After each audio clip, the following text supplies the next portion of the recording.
இவர் வந்து வரதராஜ பெருமாள் காஞ்சி கண்வரதர்னு சொல்லி கூப்பிடுறது. பின்ன ராஜா விஷ்ணுவர்தன விட்டிதேவ மகாராஜா இருந்தார். ஹொய்சலக்கத்தோரை ராஜா விஷ்ணுவர்தன விட்டிதேவ மகாராஜா.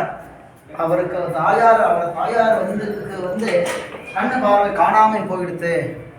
அந்த ராஜாவோட தாயாருக்கு வந்து கண்ணு பார்வை வயசான கண்ணு காணாமல் போயிடுதுன்னு சொல்லி ஒரு ராமானுஜாச்சாரியர் கனவுல வந்து சொன்னாரா, காஞ்சிபுரத்துக்கு போய் வரதராஜர் தரிசனம் பண்ணி வச்சா அந்த அம்மாவுக்கு இருக்கிற நேத்திர தோஷம் பரிகாரமாகி கண்ணு வருது, நேத்திர கொடுப்பார் வரதராஜ சுவாமி. ஆனால் அந்த வயசான தாயார் இங்கத்துலேருந்து அங்கத்து வரைக்கும் எப்படி கூப்பிடுன்னு போகிறது? அந்த 1000 வருஷம் பின்னாடி இந்த ரோடு விவஸ்தை இல்லை, காலில் போகணுமா, இந்த வண்டிகள விவஸ்தை இல்லை, இந்த குதிரை மேலையோ இல்லை பல்லக்கிலையோ எடுத்துன்னு போகணுமா. அந்த மாதிரி வயசான தாயாரியை அங்கத்துலேருந்து அங்கத்து வரைக்கும் கூப்பிட்டு போக முடியாதுன்னு சொல்லி ராஜா அங்கத்துலேருந்தே சிற்பில் இல்லை இங்கே வர வச்சு அங்கே சுவாமி எந்த மாதிரி ஏழு இருக்காங்க அதே மாதிரி ஒரு பெரிய மூர்த்தி இங்கே ஏழு பண்ணி கெத்தனை பண்ணி அங்கே எப்படி கோயில் படியேறின்னு மேலே போய் சேர்க்கணும். காஞ்சிபுரத்தில் இங்கேயும் அப்படியே படியேறின்னு மேலே வந்து சேர்க்கிறபடி அந்த காலத்துலேயே ஆனால் 1000 வருஷம் பின்னாடி இந்த கோயில் இந்த ஹைட்டில் நிர்மாணம் பண்ணி இங்கே பகவானை பிரதிஷ்டாபனை பண்ணி வச்சு 48 நாள் பெருமாளை கைங்கறி பண்ணி கடைசி நான் தாயார் அரிசன் வந்து இங்கே பெருமாள் நிப்பாட்டினப்போ அவருக்கு 2 கண்ணும் வந்து என்ன தரணும், இந்த பெருமாளை தரிசனம் கொடுத்தாரு. ஆனதுனால இவர் கண்ணு கொடுத்த பெருமாள்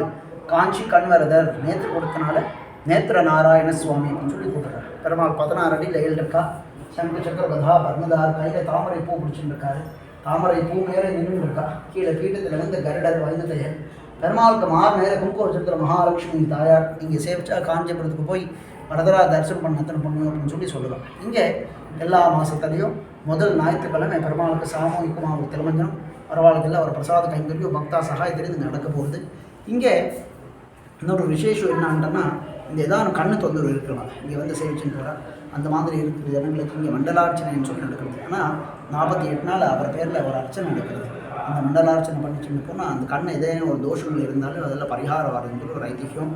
இப்போவோ எத்தனையோ பேர் இங்கே வந்து சேவிச்சுன்னு போகிற அந்த கண்ணை தொந்தரவு இருக்கிறவா எல்லாம் நல்லதாக இருக்குது. இங்கே ரொம்ப பெரிய மூர்த்தி ஆனதுனால எப்போவுமே திருமஞ்சனம் பண்ண முடியாது, யாரும் ஒருத்தருக்கு பண்ணிக்கவும் முடியாது. ஆனதுனால மாதத்தில் ஒரு நாள்னு சொல்லி பண்ணுறோம். அது எல்லாருக்கும் தெரியட்டும், எல்லாருக்கும் வரத்துக்கு சௌகரியமாக இருக்கட்டும்னு சொல்லி எவரி ஃபஸ்ட்டு சண்டேன்னு சொல்லி வச்சுக்கோங்க. பல எல்லா மாதத்துலையும் இங்கிலீஷ் மாதத்தில் வர முதல் ஞாயிற்றுக்கிழமை வந்து பெருமாளுக்கு சாமூகிகமாக ஒரு திருமஞ்சனம் 11:30 மணிக்கு நடக்கிறது. 1 மணிக்கு வரவாழ்க்கையில் ஒரு பிரசாத கைங்கரியும் சாப்பாடு உண்டு. எல்லாருக்கும் சேஃப்டி.